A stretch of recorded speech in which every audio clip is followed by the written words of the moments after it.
Net Zero of the United Kingdom will join us virtually. Actually, we'll have a video speech for this event. And Ms. Rebecca Moore, the director of the Google Earth Engine, is on her way to this meeting room. And distinguished participants in person and online, ladies and gentlemen, a very warm welcome to all of you for this hybrid event to celebrate International Day of Forest 2024. So the theme for IDF 24 is Forest and Innovation, New Solutions for a Better World. So the theme was chosen to highlight how the joint efforts to address global forest challenges require innovative solutions. So I used to say that with 100 million hectares lost annually to deforestation, 35 million damaged by insect pests and diseases, and up to approximately 70 million hectares, say, burned by wildfires, new and innovative solutions are essential. So the role of innovation is well recognized by FAO Forestry in its new roadmap, From Vision to Action 2431. The Forestry Roadmap, which will be launched during Cohort 27 in July, outlines a new area of conservation, restoration, sustainable production, while leaving no one behind. I'm delighted that we are joined virtually by the Minister of Energy Security and Net Zero from the United Kingdom, the Right Honourable Graham Stewart. The UK is actually a very important collaborator partner of FAO, especially in the field of forestry, particularly with respect to the new program, Accelerating Innovative Monitoring for Forests. So it's now, under the leadership of Julian Fox, and it is called Aim for Forests. So this 5-year program is closely aligned to today's theme, and I'm sure that we'll hear more about it during the discussions. So today we are in the midst of a forest data revolution driven by innovation and technology. FAO Forestry has been a proud pioneer in this space. By developing the Open Forest Initiative, it is the first open source project at FAO. Over 200,000 people from 196 countries have been helped to improve their forest data.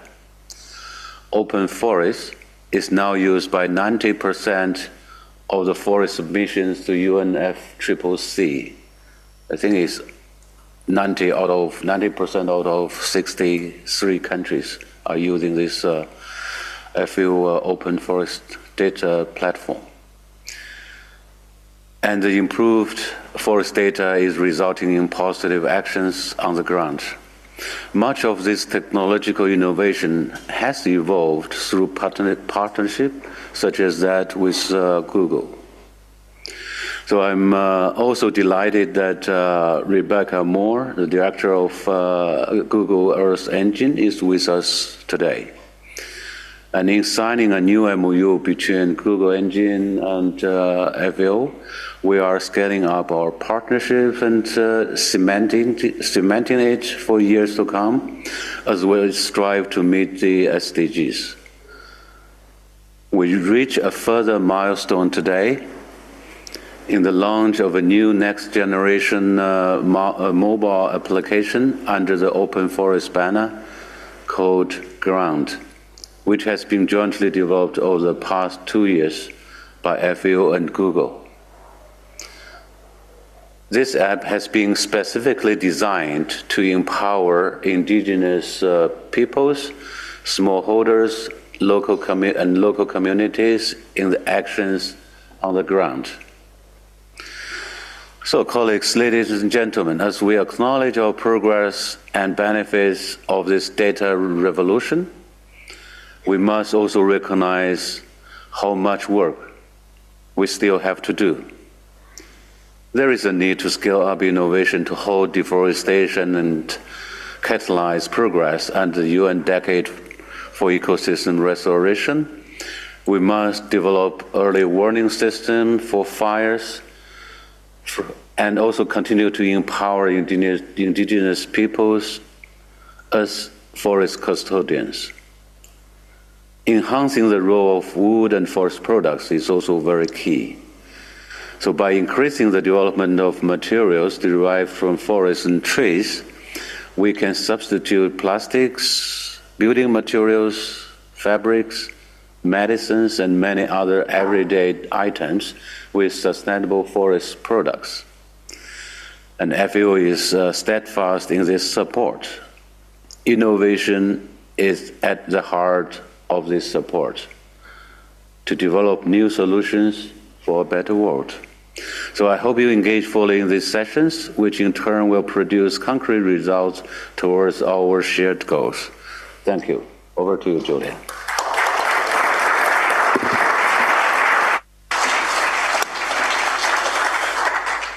Thank you very much, Jimin, for those really inspiring and encouraging words.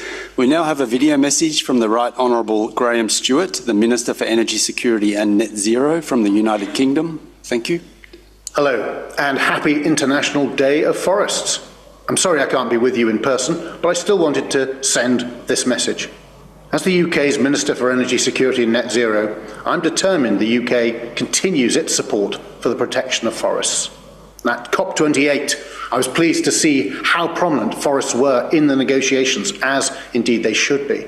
And earlier this month, I attended the Forest, Agriculture and Commodities Trade Forum in Bali.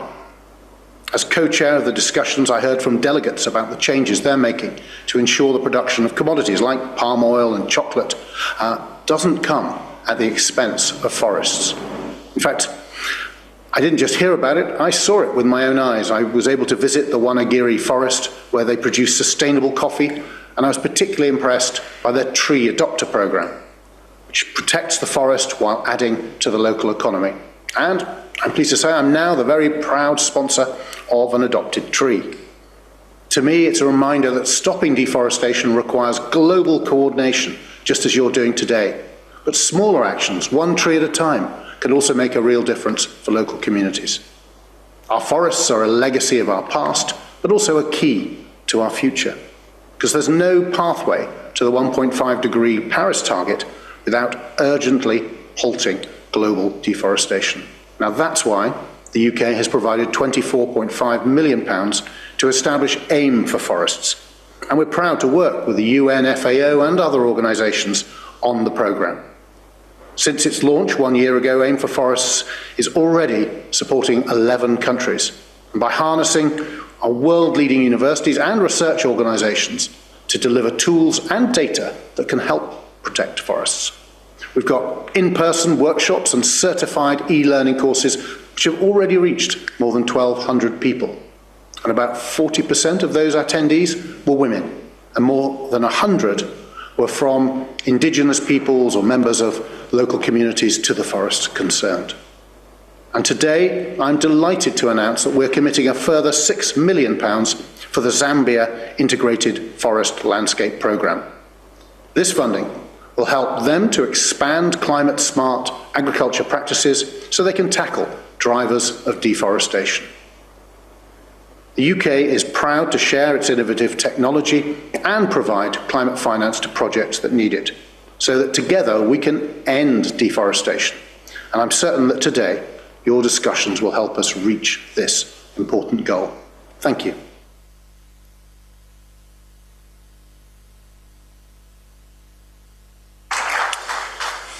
Many thanks to the Minister for the encouraging words and to the UK for the continuous support.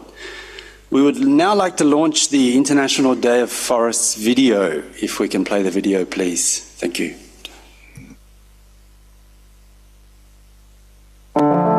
Forests are one of the planet's greatest resources, but climate change and human impact pose growing threats.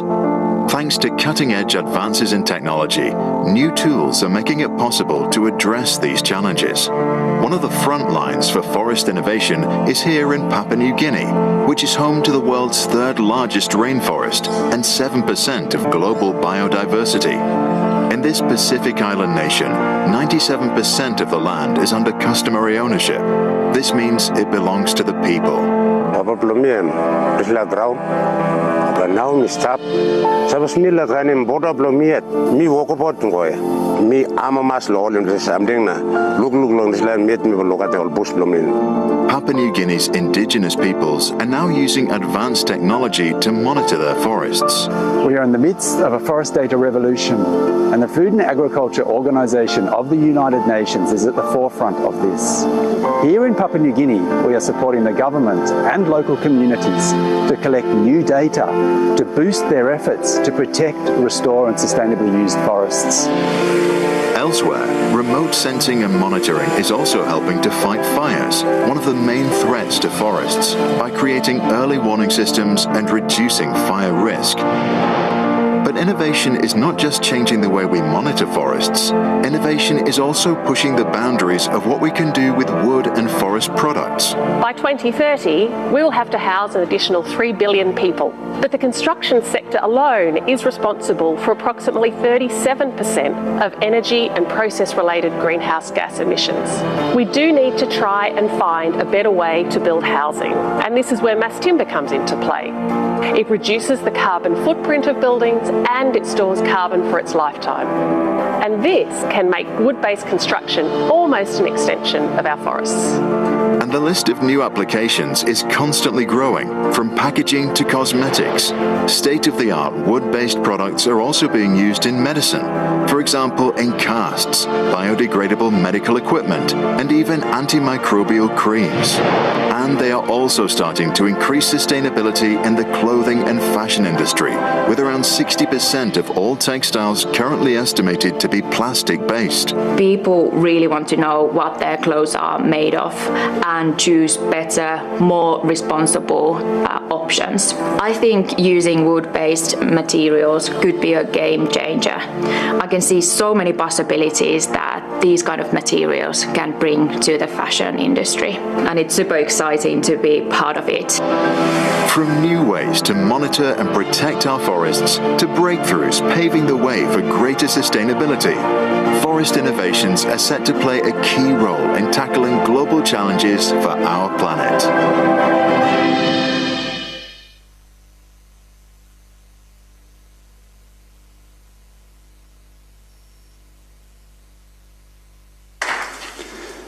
Thank you very much. That was amazing. We're actually just Rebecca Moore is walking here from her hotel, and we're monitoring it. But she should walk in any second. So I will. And she's on the way. Perfect timing. So maybe we'll just pause for 1 minute while Rebecca approaches the room. Eagerly awaited moment, and.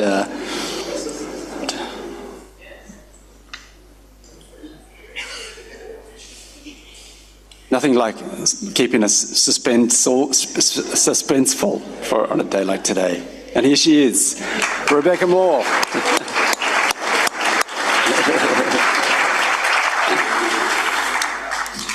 It is now with great pleasure that I introduce Rebecca Moore, the founder and director of Google Earth Outreach and Google Earth Engine. Rebecca, please come straight to the podium. Rebecca will provide remarks and help us launch a new addition to FAO's Open Forest family, Open Forest Ground. Over to you, Rebecca. Fantastic, perfect entry. Clicker.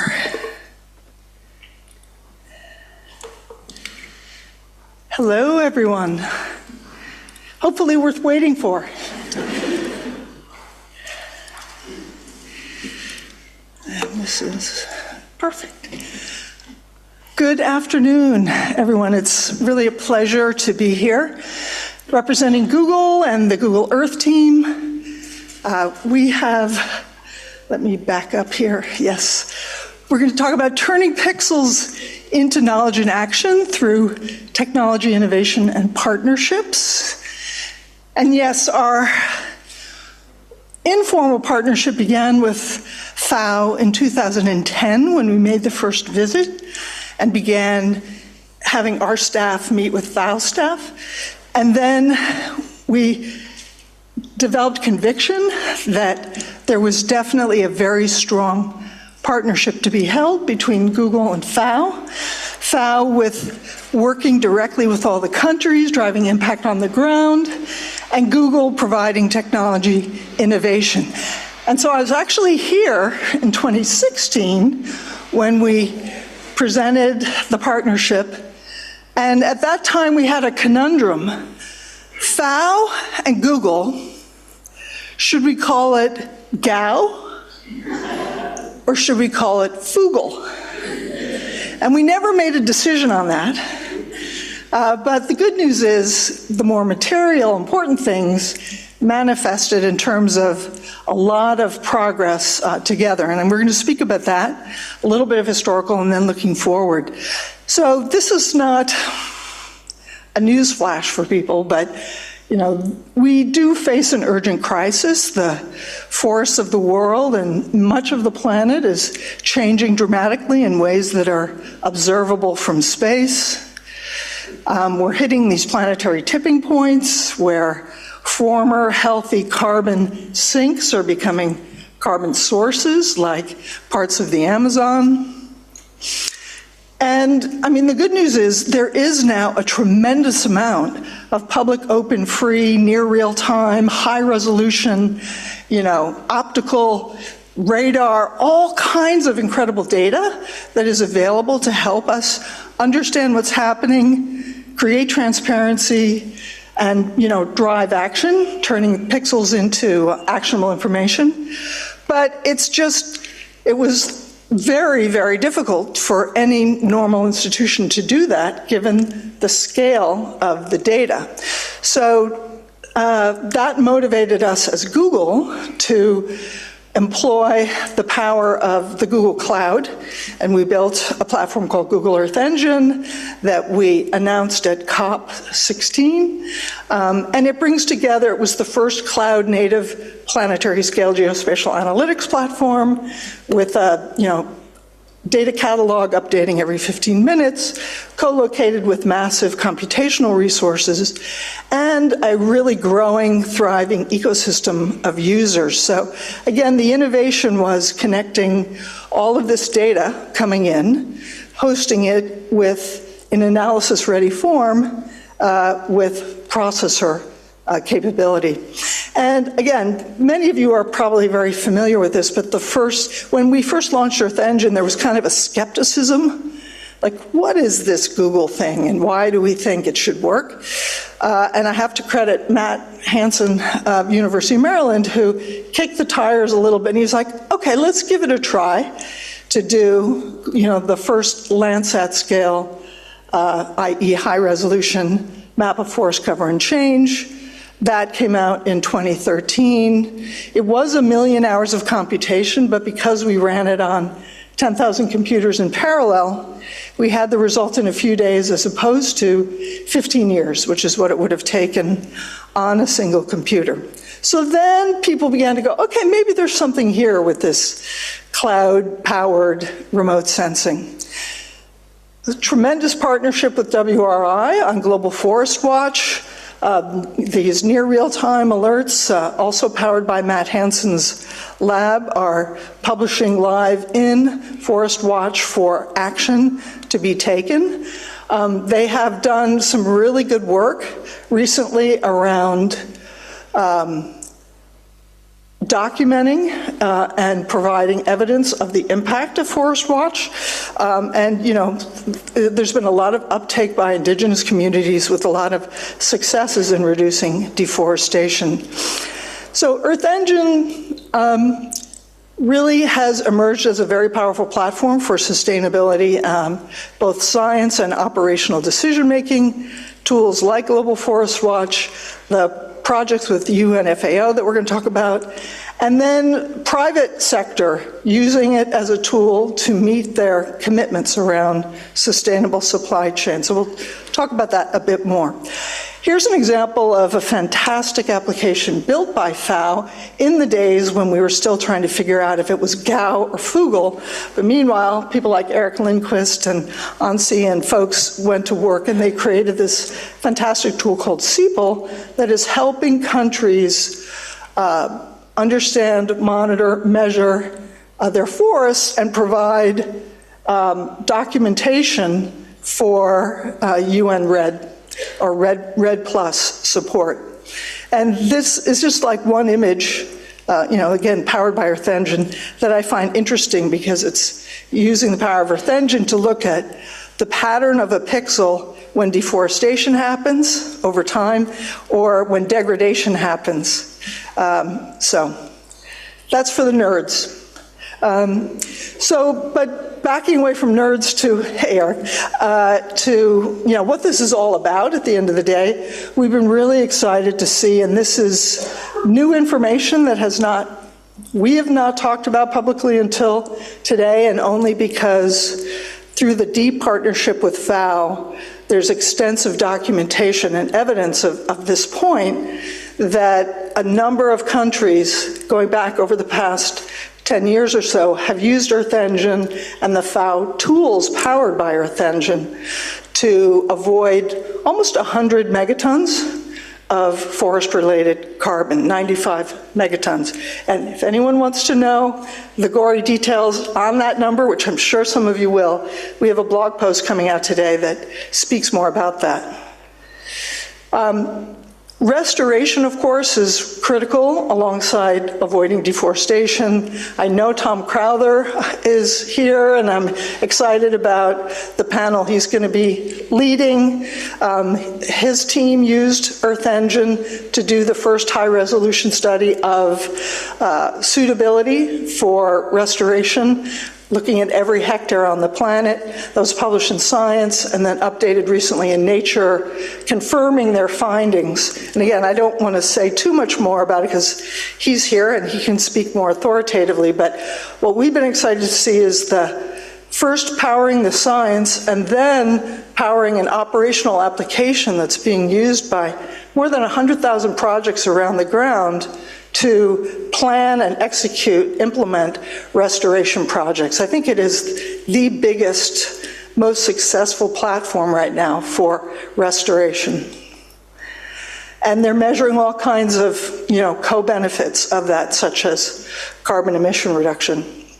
All right, the last area is, all right, we all care about forests here in this room.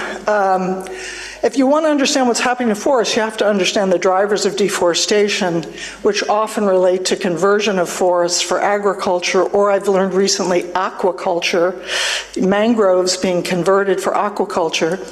And so you really have to have a holistic understanding of these other land use areas and how they're changing. And especially in the context of something like EUDR and sustainable supply chain commitments that are being made. So Unilever is one of our partners or customers on Earth Engine, and they're doing really interesting stuff with modeling the sort of mill catchment area for oil palm in Indonesia. But again, they, like many other private sector and NGO, they needed better data to really execute on these commitments. So I'm super excited. Some of you may have heard about this, the Forest Data Partnership, which was initially, I think, conceived by USAID, and they somehow wrangled a bunch of us across sectors to come together and attempt to address the gaps in knowledge and data that exist. This was predating EUDR, but that have created complexity for sustainable sourcing commitments and zero deforestation commitments to be met by companies.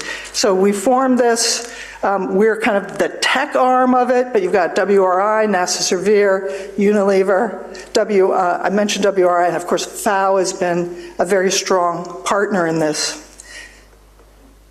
And there's a little bit of eye chart here, but the two main areas that Forest Data Partnership, and you're going to hear more about this today, that Forest Data Partnership is focusing on is first, like, because we have essentially all the sectors represented among the membership, and we do invite more members, engaging and aligning with partners across these sectors to, set up a governance structure to engage with the organizations that need this information and may also participate in supplying information, and then deploying the data layers that we are producing. And then on the accelerating innovation side, which is more where Google's leaning in, there are not good maps or masks of the 7 EUDR regulated commodities, such as palm, cocoa, rubber, coffee, and so on. They just don't exist. And so we are leaning in as Google on producing those using machine learning and AI, but very much collaboratively with FAO and other members of the FDAP. We're doing this for the FDAP, and we expect it to be an iterative process. But the first model is already out, which is Palm, and then we'll be doing the others. And then we have a field data collection tool that we're also going to share today. So just zooming in, you'll see the first product of the Forest Data Partnership, which is, we're looking at South Sumatra. Zooming in, you can see imagery. And here is our map of, current version V1 map of palm, probability of palm in 2023.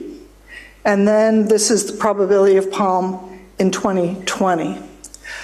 This is all available now, launched for people to view, interact with, and there's if you want to get even more engaged, there's a link for you to participate in terms of providing feedback, maybe providing data, because we want this to be a community-led project.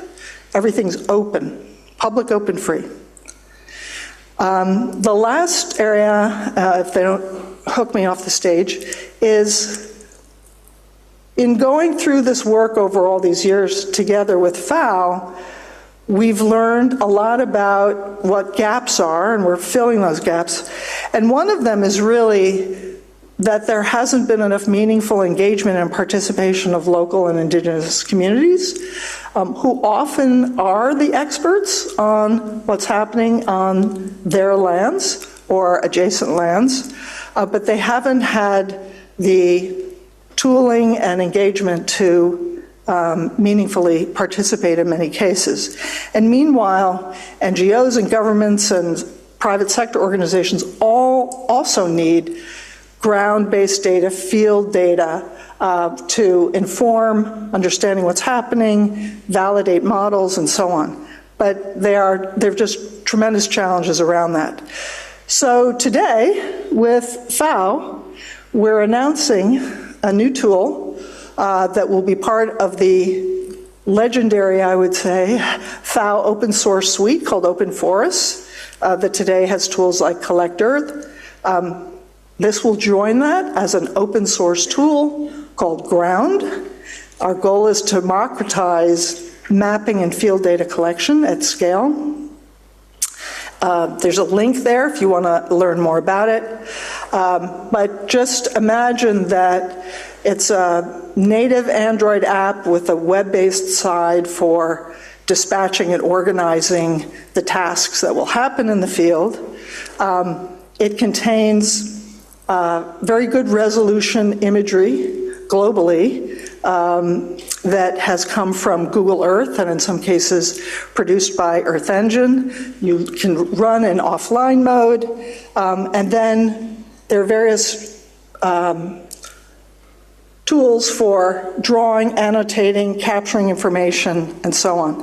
And I think you're going to learn more about it today, but one of our real goals is to enable smallholder farmers and communities to be able to collect information, submit it easily to engage with cloud computation, creation of derivative information, and connecting them to markets in a meaningful way.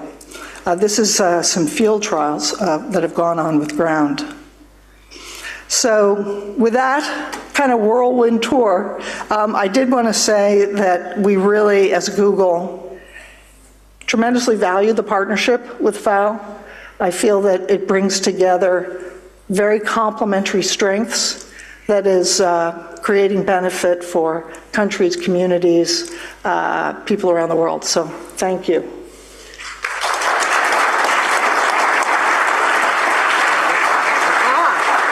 Yes, we have a special thing happening now.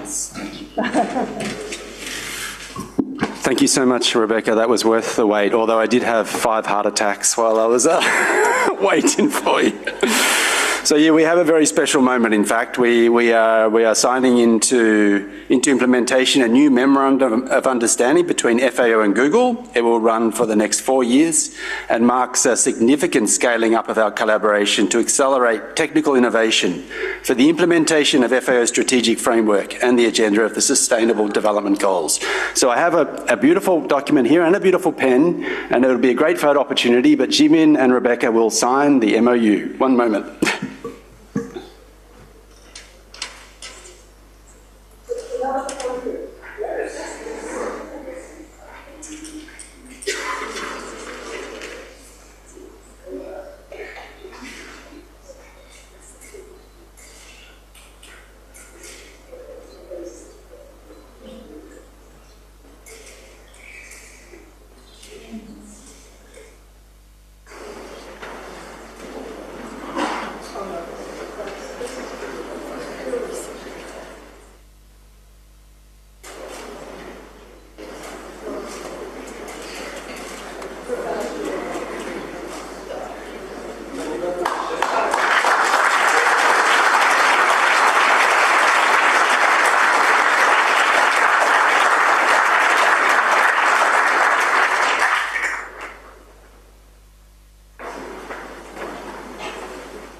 Wonderful. What a great moment. And I think we're off to a great start. And now, thank you so much, Rebecca. Thank you, Jimin. Now we'll move to the technical part. And this is the bit I'm really excited about. I'll invite the first panel.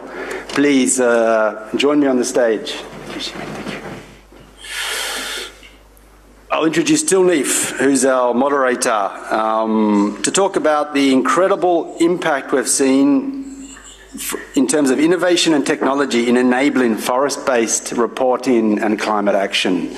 Over to you, Till, please. Wait, we'll just wait a moment while Over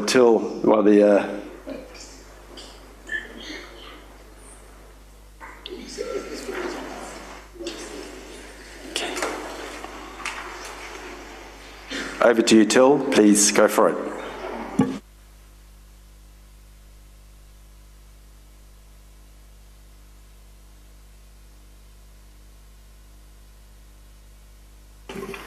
Thank you very much, Julian.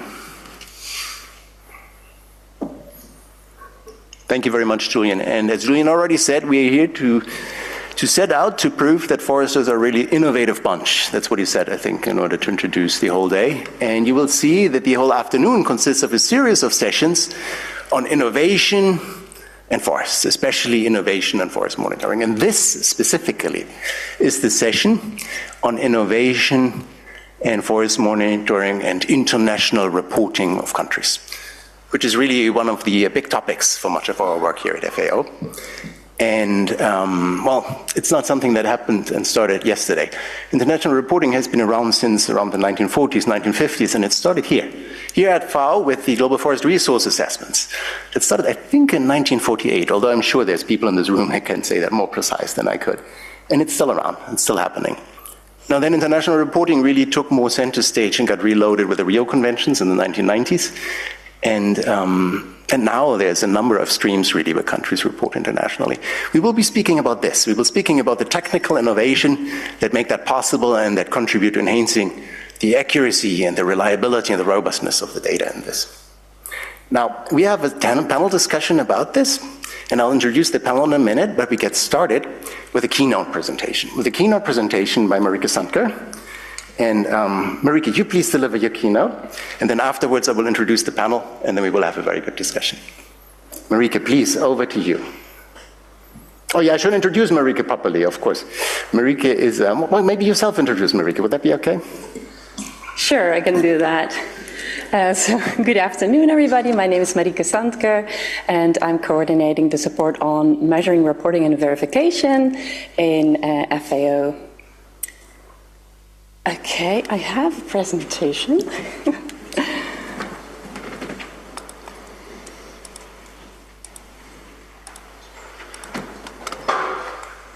Okay, this is how I move slides. Great, thank you. All right, so the keynote that I'm presenting here today, it's building on the publication that we are launching today, which is titled Technical Innovation, Driving Transparent Forest Monitoring and Reporting for Climate Action. So let's first have a look at forests and their role in the global carbon cycle. So every year we humans emit about 41 billion tons of CO2 into the atmosphere. And around 11% of this is from land use, which is mainly deforestation. On the other hand, about 33% of all the CO2 that we emit gets reabsorbed by the land sink, and those are mainly forests. So as you can see here in this diagram, the two central fluxes are strongly forest related. But if you look at the range around these estimates provided in brackets, you can see these are the two most uncertain fluxes. So we need better forest monitoring to get more accurate estimates and to improve our understanding of forests and climate change mitigation. So in 2014, countries were invited to submit a reference level to the UNFCCC. So a reference level is a benchmark for assessing each country's performance in reducing emissions from deforestation, forest degradation, and enhancing forest-based removals. So since 2014, 63 countries have submitted 93 reference level reports. So as you can see, several countries have reported more reports over the years. So that could be for several reasons, either like enhance the scope, additional activities, or enhance like the geographical coverage, or to improve the methodology. So in the back of this graph, you can see the forest area cumulatively covered by these reference levels. So in 2014, we had 0.2 billion hectares of forest covered by reference levels. And mind you, some of these countries had subnational reference levels. So over the time, now 10 years later, we have 1.6 billion hectares of reference levels covering forests covered by a reference level. And that is slightly over 70% of the forest cover in developing countries. So after submitting a reference level, countries can submit subsequently emission reductions in their BUR technical annex, or now biannual transparency report technical annex. And 22 countries have done this to date. So cumulatively, these countries have reduced 14 billion tons of CO2 equivalent between 2006 and 2022. Now, if we look at this timeline, we do seem to see a little bit of a stagnation with no results submitted in 2023, for example.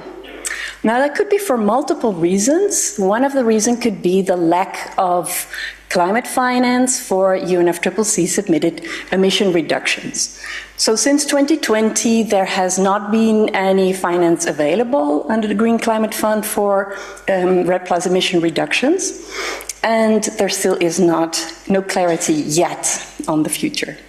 So let's look a little bit beyond the UNFCCC. And then we can see that countries actually have quite actively reported emission reductions elsewhere. So we have the FCPF Carbon Fund, which is a pilot program for REDD+ results-based payments, and ART-TRIES for a carbon standard for jurisdictional REDD+. So these carbon standards can give countries potentially access to carbon markets, but they have MRV requirements that go beyond the UNFCCC reporting modalities. So technical innovation can help countries meet these requirements. So what innovations are we then talking about? So first of all, there's improved imagery. So over the years, there's new satellites that have been launched, which provide imagery of higher temporal and spatial resolution. There are new global tree cover products and improved algorithms. So now we have dense time series algorithms that can filter out seasonalities and get more accurate estimates of forest and forest changes. And Rebecca already showed it this morning. There's the Global Forest Change product, for example. Here you see a little screenshot with estimates of spatial data on tree cover and tree cover loss. We also have improved methodologies. So the science around area estimation has greatly improved. So there are several publications that provide good practice for countries in doing their area estimations and providing them ways of correcting maps for classification errors. And finally, there are several open source solutions. So platforms and tools that can help countries access and analyze spatial data, such as open forests. And these often use cloud computing, so they're really helping countries to overcome internet barriers or limited computing capacity on their local computers. And these open source solutions basically help countries implement any of the earlier mentioned innovations. All right, let's have a closer look at the imagery used over time. So if we look at this graph, the very first striking thing is that there's not a single reference level submission that did not use Landsat imagery. So that really underscores the importance of this source of imagery. But what we also see is the increasing use of Sentinel and Planet imagery. So now why is that important? So Landsat has a resolution of 30 meters, Sentinel brings this down to 10 to 20, and Planet even further to 3 to 5 meters. So we simply can see much more, which is especially important for assessing, for example, emissions from degradation. Let's have a look at a few other numbers. So 56% of the countries make use of the Global Forest Change product. It must be said that no country uses it off shelf. So they use it as part of their national analysis, as an interim step, or as part of the quality control. 75% of countries use sample-based area estimations, so implementing these good practice suggestions from the remote sensing science. Then 89% of countries use at least one or several of the open forest solutions. So, these solutions that help them access and analyze spatial data. And 54% of countries report overall uncertainty around their forest-related emission estimates. Now, on the right-hand side here in this slide, you can also see the situation as it was 6 years ago. So what's particularly striking is the increase in sample-based area estimation, which went from 46 to 75%, and the increase in overall uncertainty reporting going from 37 to 54%.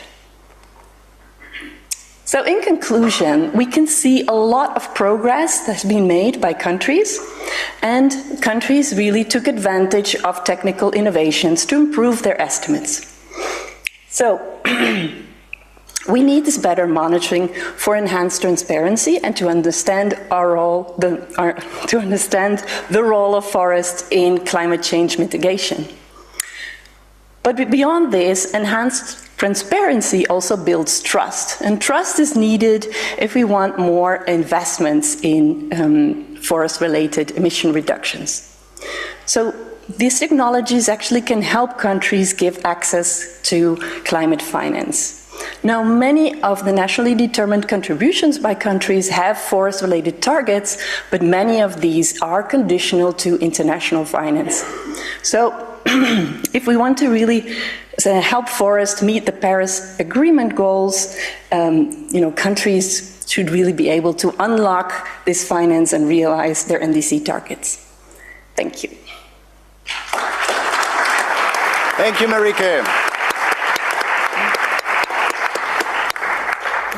Thank you, Marieke. Thank you so much. I think that presentation should really go a long way towards explaining what we mean by international reporting and what we mean by technological innovation in international reporting. And you will have later the opportunity to ask questions. We do that at the end of the session, so please do take note. Sharpen your pencils and do take note of any questions that you may have for Marieke later or really for any of the panelists. But what we do before is we do a panel discussion, and I have a set of pre-prepared questions for our panelists. What I'd like to do is I'd like to please bring up the two panelists who are connected online also. Please bring them up on the video screen if you can. And then I'd like to introduce who we have here to discuss about Marieke's presentation and otherwise. Mr. Video Man, I hope you can hear me, that you please bring up the two panelists who are connected remotely on the video screen. Mr. Video Man. There we have Rosalind. And then we should also have Fiona connected. Is there any way to show them both on the screen or one up? All right, while you work on that, maybe I'll start with the introduction over here. Yes, perfect, this is what I wanted, excellent. So we have a very strong panel here that will discuss about the question of technological innovation and international reporting. We have, to my left, Luisa Teixeira, who is with Planet Labs, a leading provider of geospatial imagery, and she will say a few words about what she is doing. Then we have, of course, Marieke, who is one of the leading specialists internationally really on international reporting and also one of my favorite colleagues in the team. Then we have, of course, Dan Irvin, who is with NASA and with the SEVERE program. And we will be very curious to hear from him also. And then we have, joining us online from Accra, we have Rosalind Ajay, who is with the Ghana Forestry Commission, and really the champion of much what is climate change and mitigation strategies through forests in that country.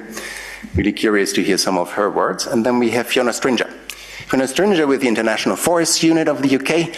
She's in the Department of Energy Security and Net Zero, and we have heard from her minister before, but she's one of the persons that we very closely work together with in that department. All right, so we will start out with a round of questions that I have pre-prepared, and then later there will also be opportunities for questions from the audience. Okay, so we start out, please, with Fiona. With Fiona, if that's okay. Fiona, have you done a sound check? I hope that the sound check works okay for you. But yes, look, Fiona, we have heard so much now from Marieke about country progress and all these reports. There's, 65 countries or so? 63 countries that participate in reporting to the UNFCCC, and there's like 90-something reports that have been. It is impressive, but Fiona, why does that matter? Why does it matter? Why is this progress and transparency and data quality really important? Please talk to us about why donors, like the United Kingdom, invest into this thing. Fiona, please, over to you. Thanks, Till, and thanks for having me today. Hopefully you can all see and hear me. The sound check hasn't really worked. Fiona, you're not muted. Oh, yeah. No, it's better. Try again. Okay. Can you hear me now? Perfect. Please go. Please go. So thanks for having me, and a very happy International Day of Forest to all those celebrating. Thanks for the really interesting question. I think the most important points to raise here are around evidence and the evidence that data and transparency can provide, and also the benefits that increased reliability, the enhancements in both can create. So on evidence, it really gives us the information needed to tell the story on why forests and land are so important for the world and for tackling climate change. And it provides information on how the forests are being managed, how policies and practices can be implemented and adapted where needed.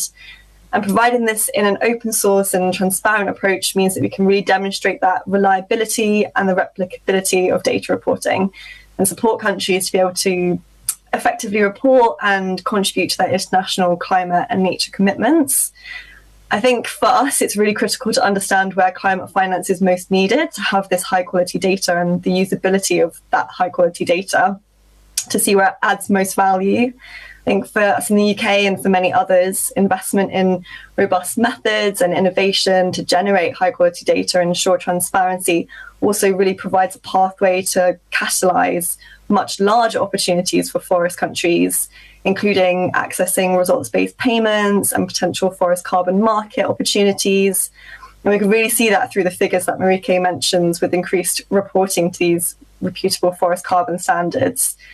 I think for us, we really want to build confidence as well in the actions that are being undertaken in order to kind of propel these much larger opportunities forward. I think enhanced transparency and reporting kind of really builds that investor confidence, not only in the integrity of REDD+ and forest carbon, but also thinking beyond that, for example, relating to forest risk commodities and kind of building assurances that those products are indeed being sustainably produced.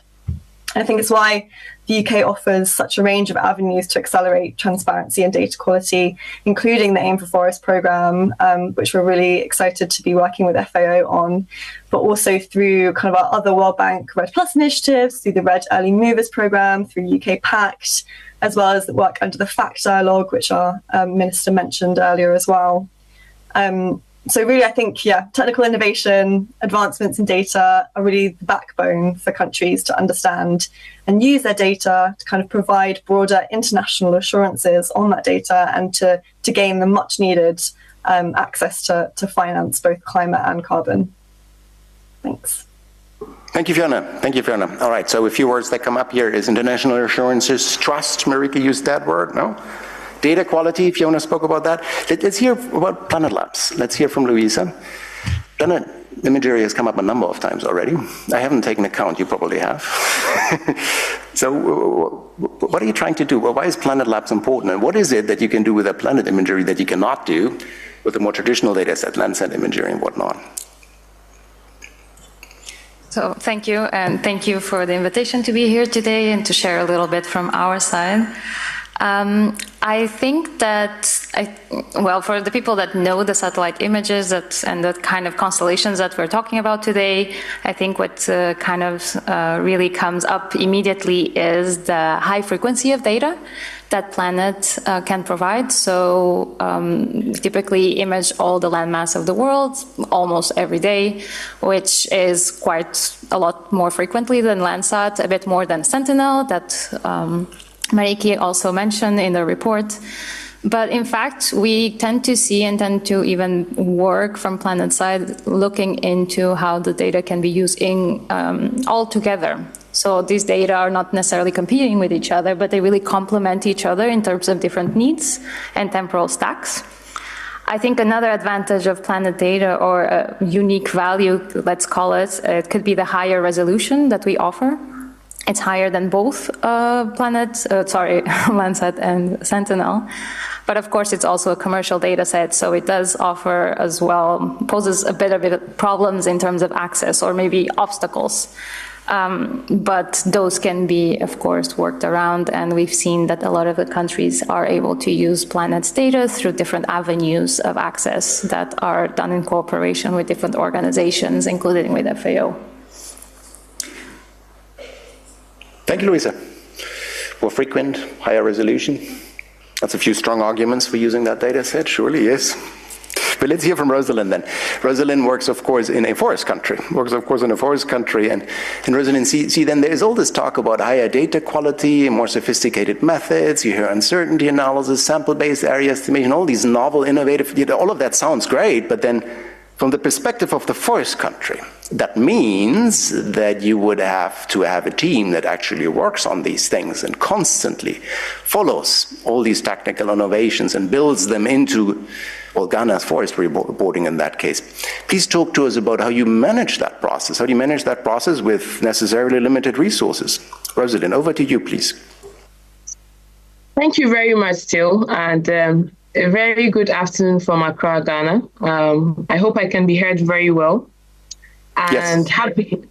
Thank you. Happy International Day of Forest to everyone gathered in the room and also connected here and hearing us or seeing us.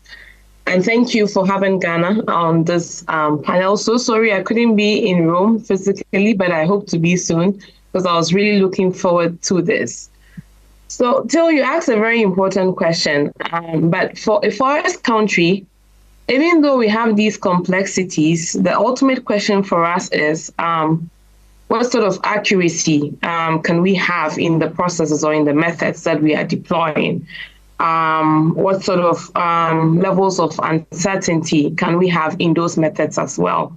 And I heard, I think Marieke talk about transparency, which is very important because our forest landscapes are very diverse. They are quite dense as well. For a country like Ghana, our forest landscapes are mosaic.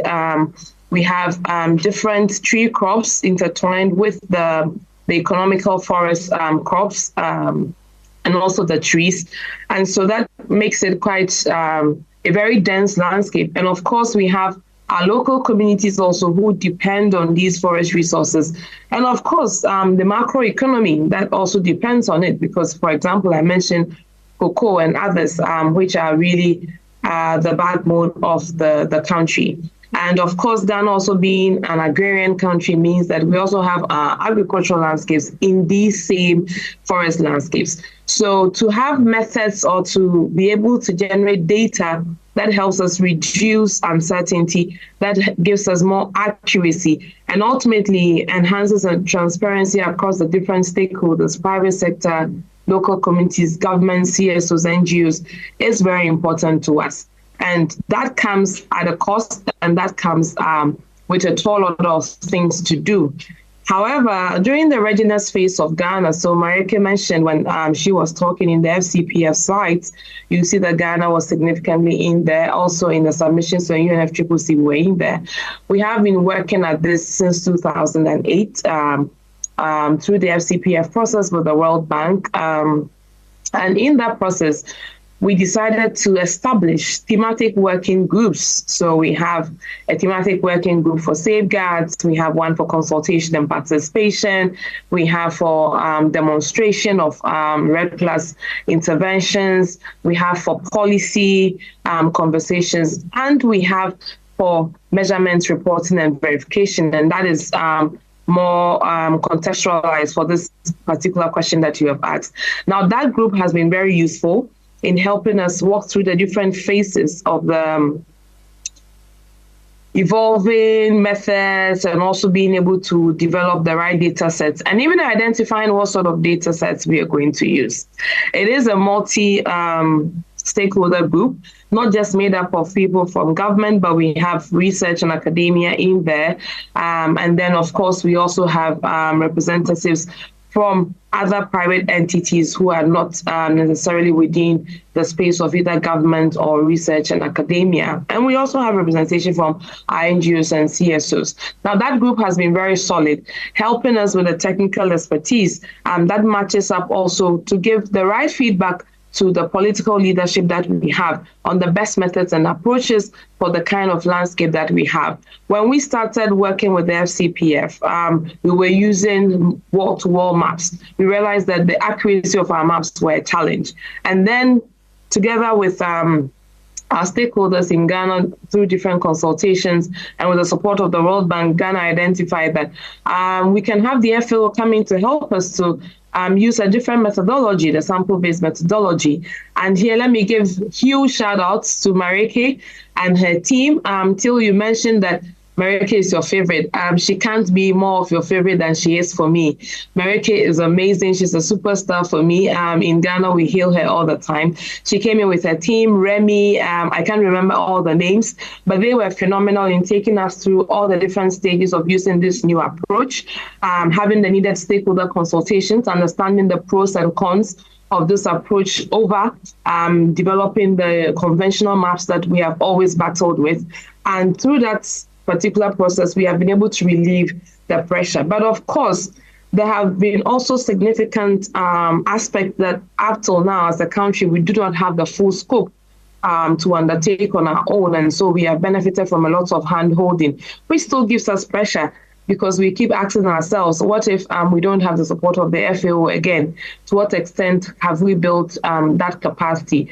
And one that I really want to mention is on the Monte Carlo analysis for uncertainty assessments. It becomes very difficult and challenging for us. Sometimes we have to wait for a very long period so that we have the right expert supporters from the FAO. And so going forward, to relieve some of these pressures, we believe that we would have to come up with a personnel who can be trained eventually to do some of these assessments or to undertake some of these interventions for us when we no longer have that dedicated support. But I hope that with Aim for Forest coming on board, we can still have the support of the FAO for some time, because we are then moving into a bigger picture of forest monitoring systems and how we can have systems in place that are giving us near real-time or real-time data, and not just working on an ad hoc basis to produce results-based payments according to reporting cycles on the airports that we have signed. So these are some of the things that we have gone through in our journey, and we have largely benefited from the technical support and capacity that our external stakeholders have given us, and also our internal stakeholders through the working group that has been engaging with the National Red Plus Secretariat. Thank you. Thank you, Rosalind. Thank you, Rosalind. And Marike, it sounds like they do like you in Ghana.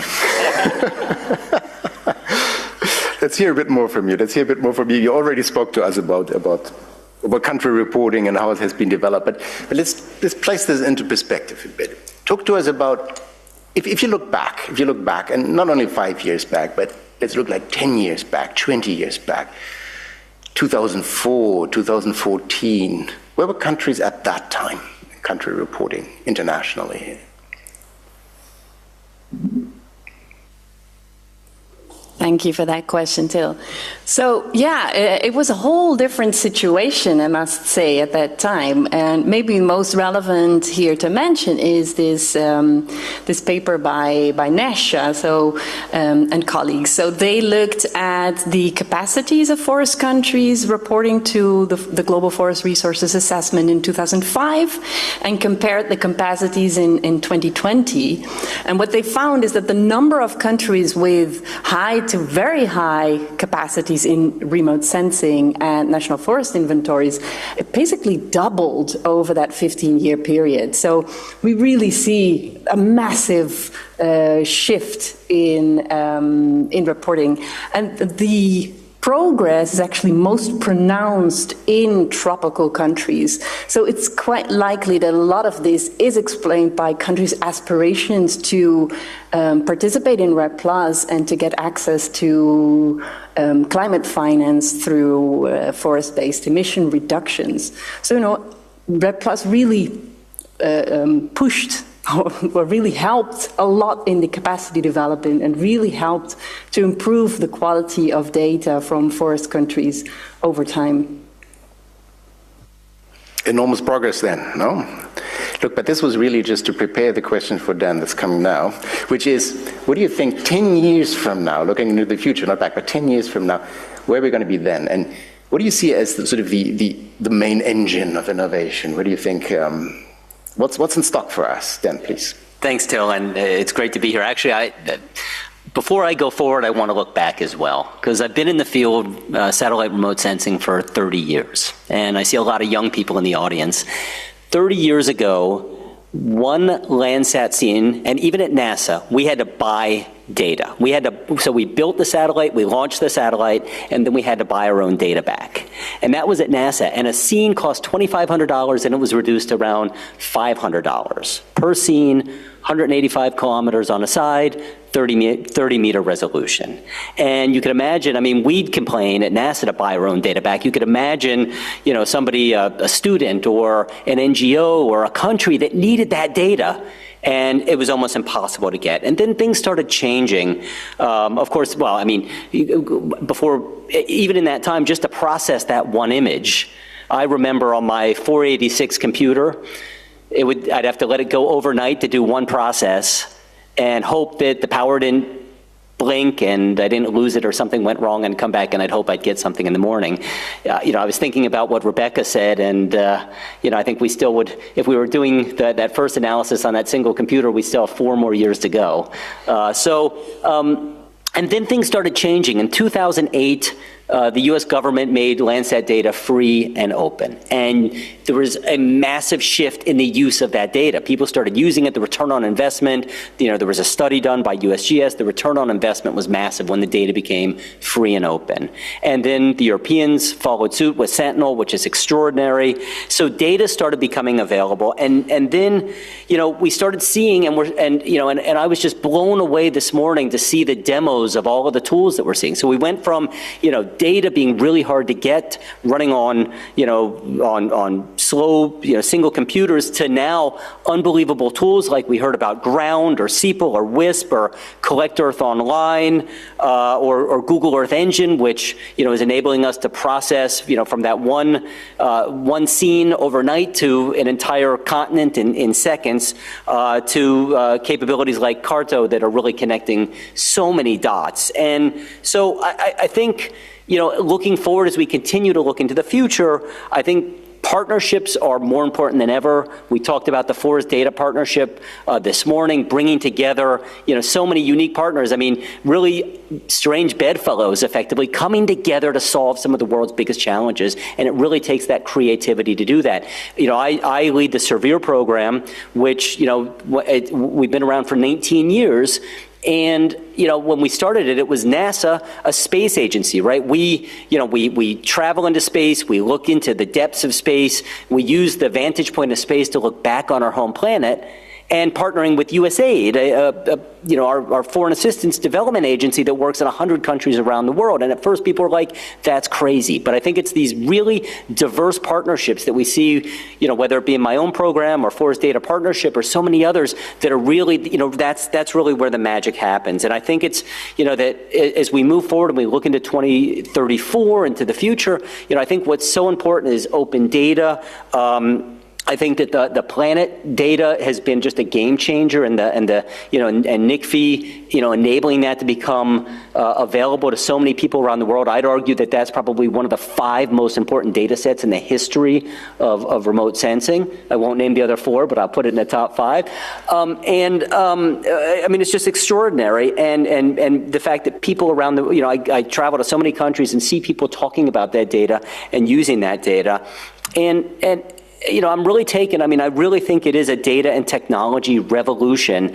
And, as Tom Wagner, who's the head of Earth Action at NASA, would say, we've got to stop writing the Earth's obituary. And yes, we have enormous challenges, but we have enormous capabilities that this team and the people here at FAO and so many others are helping to enable. But what's just incredible, and what I see going towards 2034 are communities around the world using these and adopting these capabilities to really address the issues of deforestation. Thank you. Thank you, Daniel. Yeah, so they have to buy back. You have to buy back your own data if you want to use it. You've heard of it, people speaking here. You heard Rosalind speak about the incredible complexity of the landscape in Ghana, no? Which really creates technical challenges, of course, people trying to monitor that kind of force. How do you engage at Planet with governments and, with the users of the data, and how do you help them tailor, the data sets to their needs and uses? Luisa? So first of all, amazing contributions from everyone. I took a lot of notes. I'll probably not cover most of them. And thank you for your words, Daniel. I think I really echo your sentiment. I think that, and this is already in response to the question, because I think we work with countries the same way that we work with all our customers. We really try to work together, create dialogue, and innovate to find the solution. And the solution doesn't mean that you should just come by satellite data and good luck, the sale is done. It really means that we try to engage in understanding what are you trying to solve, and how can we solve it together. It doesn't mean just you. We talked a lot about governments, and we're talking about countries, but I think it's even more than, when you talk about diverse partnerships, I would even say it's every single person that's involved in the problem area. And right now we're really getting to a point where we're really all in the same boat, and we're all in the solution, not just in the problem creation. And this is a great consequence of democratizing access to data, knowledge, education, so many foundational work that has been put together to bring us all here. And this is a really winding way of saying that Planet just tries to be really cooperative, solution-oriented, and fast. We don't want to kind of isolate or freeze into a framework solution that when it comes to the real world won't work.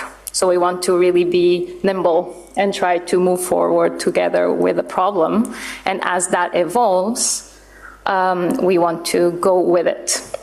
And I think that in a way, the NICFI Satellite Data Program has been really experimenting in that. So if you just look into the paperwork, it's simply a program that provides data to whoever wants to access it to work towards stopping deforestation in the tropics. But in practical terms, it's so much more than that. It's a community of solutions of people. It's intention from everyone, and it's beautiful to see how people have different perspectives and go at it from different angles, and how that knowledge and that energy is really created and shared in a really, really positive and impactful way. So I think that's my really long answer to your question. Maybe you can summarize it better. I like the part about the community, and you see that in this panel, no? You have the data provider, no? You have government people that come in. There's, of course, those in the forest countries that really have to work on it. There's the side of the donors, and there's even a role for FAO in that. But yes, I'd like to turn to Fiona again to get a reaction on something that Marika said earlier, because when I asked her how things have developed over the last decade or the last 2 decades, one of the things she highlighted was that one of the engines that drove progress and innovation was the prospect of results-based finance. That is something that is connected to the UNFCCC, you know?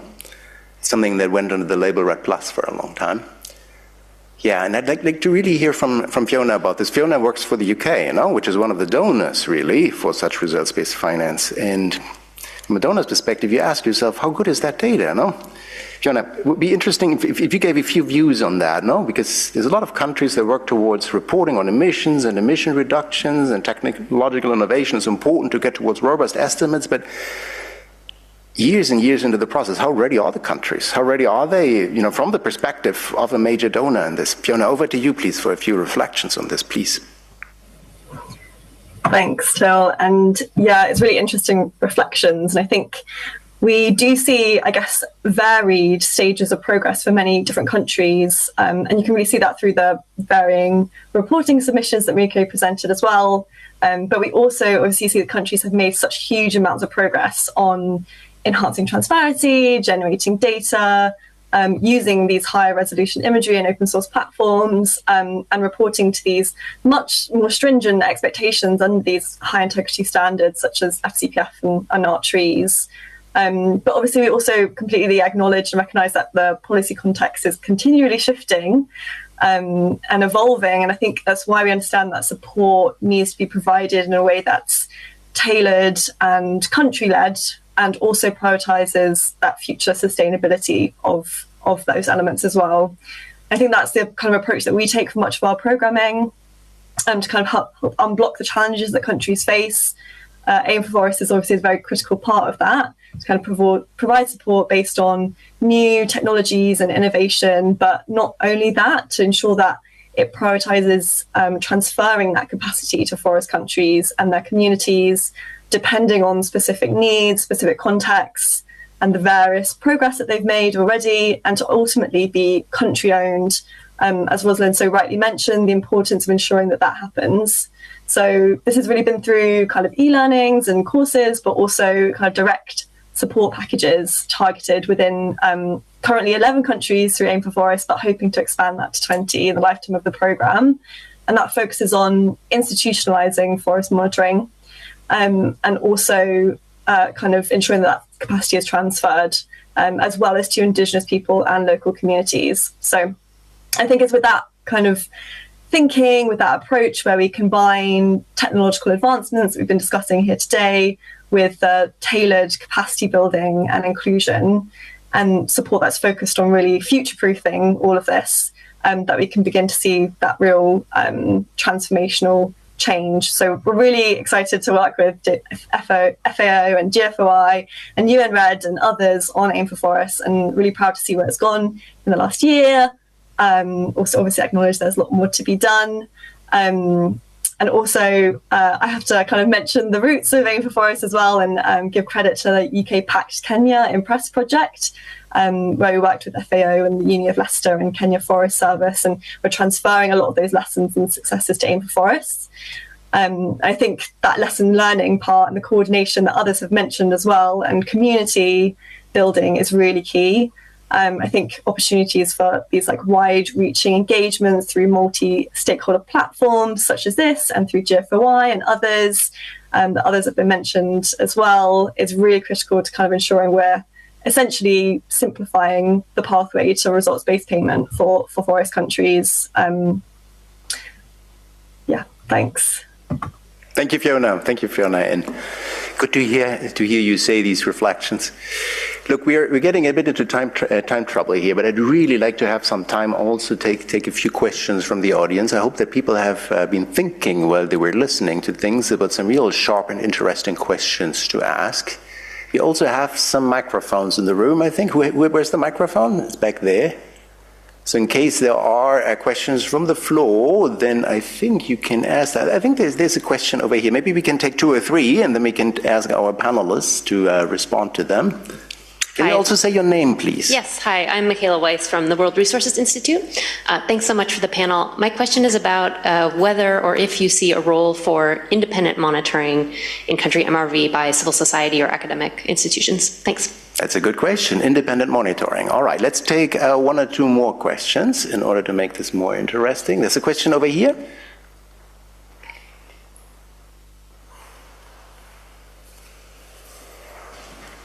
Thank you. Matthijs van Huigenvoort from the EU delegation. Perhaps not surprising then, I'll touch on the EUDR, the deforestation regulation. You said REDD+ was a major innovator or drive for innovation. But we also now hear a lot of criticism for the EUDR and then the practical implications it has. Do you think we might quickly come across those as we have perhaps in the past 10 years for REDD+? Thank you. Thank you. I think we can take one more, maybe from this side of the room, if there's an interesting question. Well, that's fine. Then we make do with those. I don't think the questions were addressed to anyone specifically. But sorry, Mr. Videoman, would you be able to bring up the 2 other panelists also on the screen, just so that we can see whether they fidget and want to answer some of these questions? That would be great.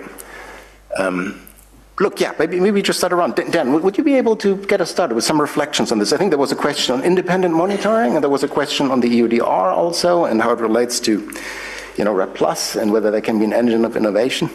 And then maybe we go to Rosalind after that. Yeah, I think I'll take the first question on independent monitoring. I mean, I guess from my perspective, I think that ultimately it's important. I think capacity building, capacity development is foundational to everything we do in this field. And I think that what we're seeing is so many more people having the ability to access, use these tools, with, for example, in our Surveyor hubs, we've done enormous amount of training to not only governments, but civil society and university communities, whether it be, tools like Google Earth Engine, to some of the services that we create.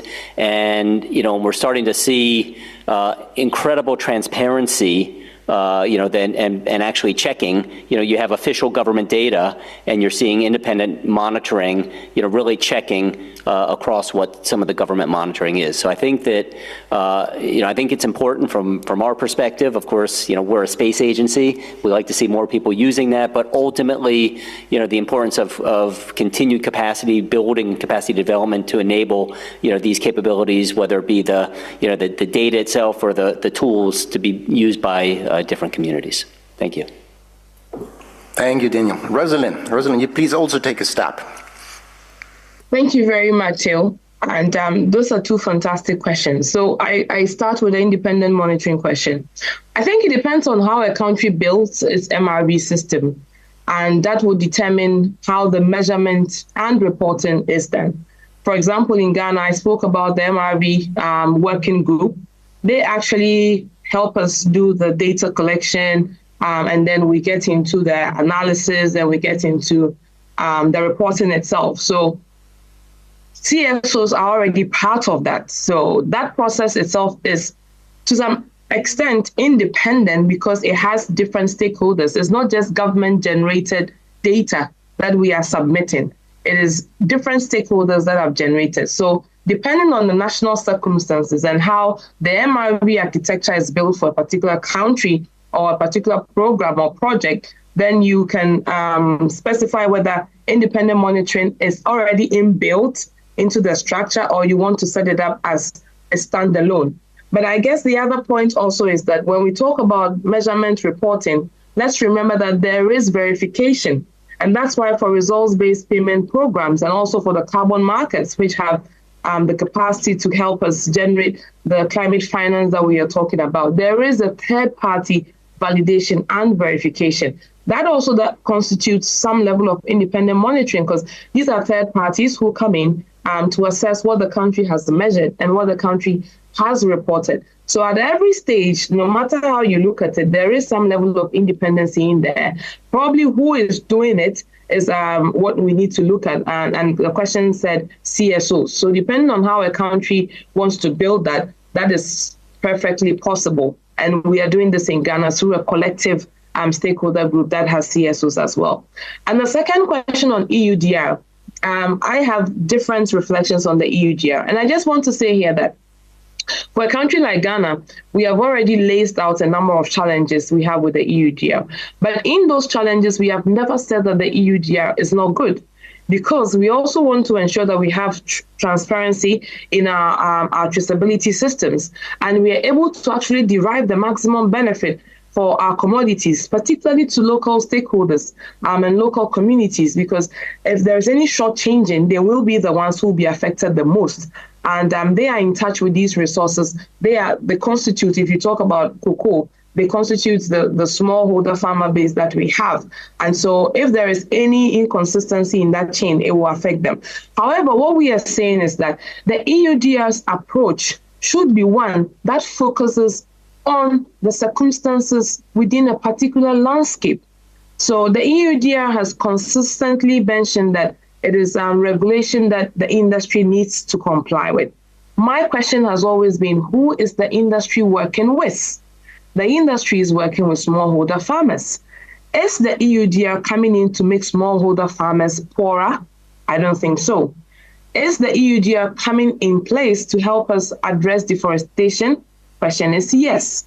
Now, if the EUDR wants to address deforestation and forest degradation, but however does not consider an approach which would prevent farmers or which would prevent other people from expanding into more forest, then it would have defeated its purpose.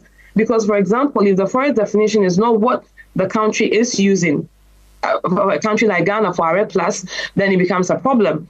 If we are looking at practices that the local communities themselves do not have a handle on, then eventually we are saying that, okay, you are not able to prove, and so we are not going to buy, for example, your cocoa. Well, you don't buy my cocoa, I become poorer. What do I do with the commodity? What do I do with the beans? If I become poorer, the forest is my target. I'm going back to the forest anyway, because that's what I have known until I have started this part of sustainability. So that sustainability journey must appreciate the dynamics within particular countries and the landscapes that we are working in. That's what, for example, Ghana has been saying about the EUDR. And if we are able to address these systematically and put in place a very good transition that recognizes the different stakeholder interests and does not just have interventions that are pushed onto industry, and industry can just choose and decide to go here or go there, and in the long run make communities poorer, then we are going to be on the right path. So that is what we are saying. And I think that the EUDR, maybe in 5 or 10 years, we can be saying that it has achieved the same success that REDD+ wanted to achieve, or it's complementary. But let's know that, for example, REDD+ and where it is today I mentioned that Ghana started this in 2008. It's been 15 to 16 years. It's been a long journey. It's been a process of taking people along, of having consultations, of testing what would work.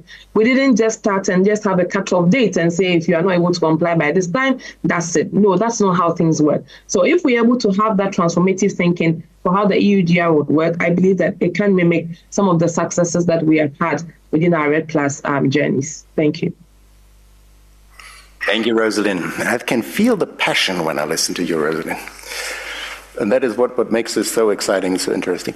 Everyone, our time is up together. I wish we could continue, but we cannot. I think we will have to return the word back to Julian. Now, Julian, I hope that we have begun proving your point that foresters are an innovative bunch after all.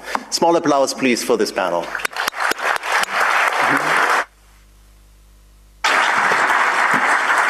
Thank you so much, Till, and everybody.